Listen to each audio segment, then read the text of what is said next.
Hello everybody! Welcome to the Movie Trivia Schmoedown Sideline Play, the first one of 2018. I'm your host John Maffeo, aka MaffmanJones, and we have a lot to get into. I mainly want to stick to the first match of the season, the Triple Threat #1 Contender match, but first I want to get a little something out of the way that started a couple days ago actually. It came out early, but Christian has been talking about this, and everybody's been talking about this for a while. Schmoedown is now on Patreon. And if you don't know what Patreon is, it's a site where you could support people you like who are on there and give money on a monthly basis so that they can continue to create high quality content and beyond. And there's a lot going on with the Schmoedown Patreon. 16 tiers, 16 ways you could pay that go up to the thousands, which if you have the money to do it, by all means, do it. I pledged $10 a month because I can only put so much money, but I put in as much as I can for this because I love this. I've been watching it as long as I can remember, going back to 2014, and I want this to prosper and continue for years and years to come. If you go to their Patreon, I'll put the link down below, you could check out all the tiers. You can support them for $1 a month, which is essentially 25 cents a week, and it's not much at all. If you're a fan of the Schmoedown, 25 cents is really nothing when you consider even like no matter how many bills you're paying, insurance and all that, I think 25 cents is doable. They have 3 goals right now that include 2,500 patrons, 4,000 patrons, and 8,000 patrons, and once they get to reach those goals, that will include them hiring more writers, more editors, possibly getting a publicist, doing live shows in other parts of the country, and getting really into the nitty-gritty. The fearless leader of the Schmoedown, our commissioner, former commissioner, but still the true commissioner, Dad Williams, I like you, but you cheated Christian. But anyway, the fearless leader, Christian Harloff, he wants to take this thing to as high of a level as possible. So if you want to help take this thing as high as possible, check the link, look at the tiers, and see how you could possibly, if you want to, go support the Schmoedown. And now on to the actual match, the #1 Contender Triple Threat Match between Rachel Cushing, JTE, and Mike Kalinowski. Predictions going into this match, I thought that Rachel or JT would have it, even though all 3 competitors are really good and know their stuff. JT is on fire right now, and knowledge comes to him like second nature, along with Rachel Cushing, who has a lot of knowledge in a wide variety of places.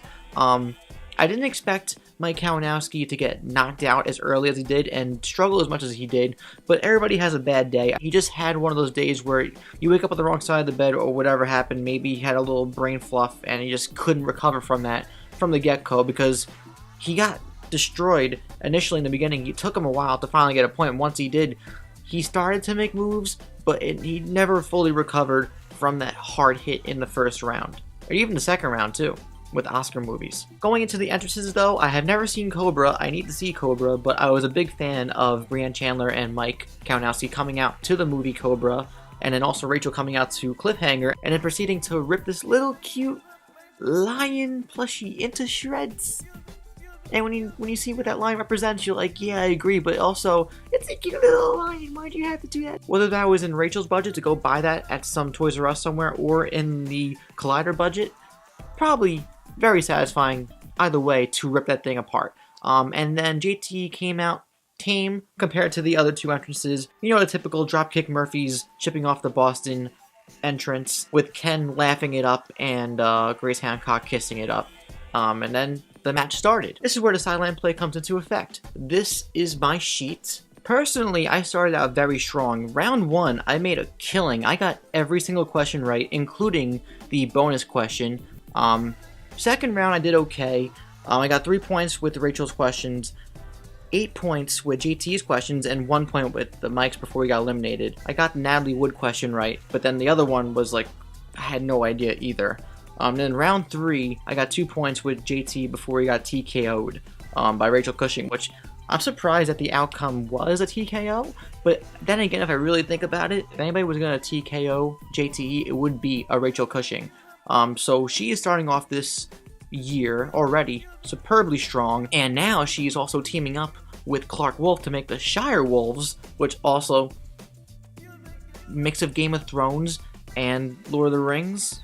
That fusion is like incredibly awesome to the point where my nerd just wants to Concerning Mike though, I couldn't help but feel such strong sympathy for his pain and struggle going through this match. He almost broke his board because he was so frustrated, and it just, because you know he could do much better, and you know he has that knowledge there, just couldn't recover. It didn't help that he got Oscar movies twice on the wheel. He tried to avoid it, and no matter, it was just his fate was sealed from the get-go, I guess, for this one.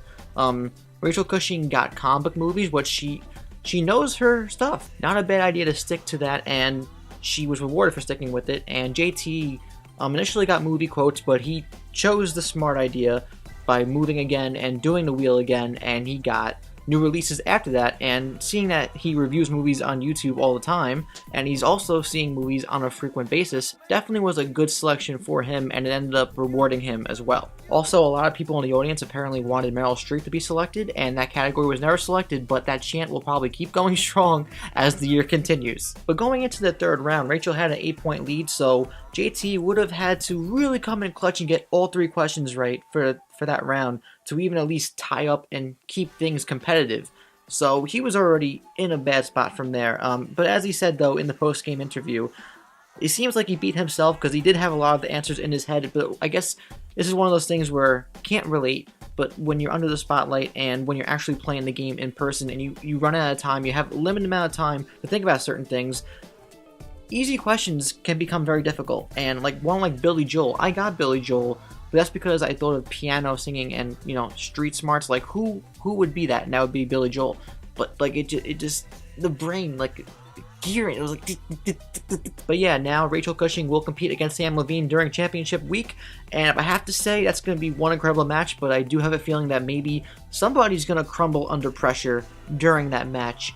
One or the other is going to have a point where it's just going to crack. Going back to Mike for the post-game interview, Brianne Chandler came out to talk because, for obvious reasons, Mike was pissed off. But she did reveal that there's a team match that's going to happen in the future, maybe 6 Degrees. They play against Stacey Howard and somebody else. Maybe Jay Washington steps into the fray and competes against them too.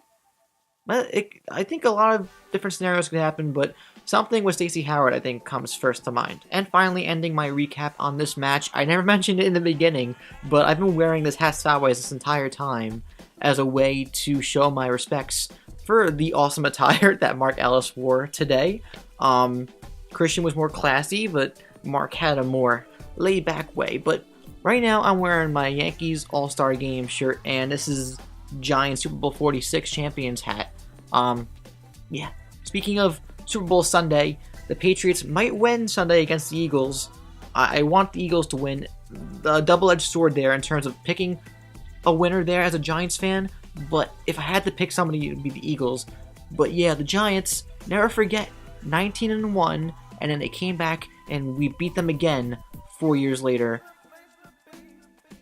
Somebody else has to beat the Patriots eventually, but for now, it's just our New York Kings. But enough about my NFL ramblings about the New York Giants. I want to know what you guys thought of this Schmoedown match. Let me know in the comments down below. What were your predictions? Did you think that Rachel Cushing would win, or did you have a feeling that JTE or Mike would win? And what do you think is going to happen moving forward with these competitors and everything that's going on?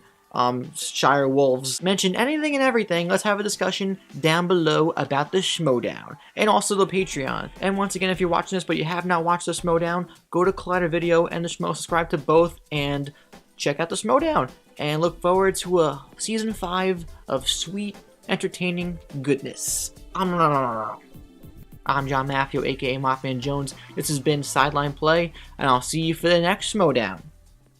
Peace.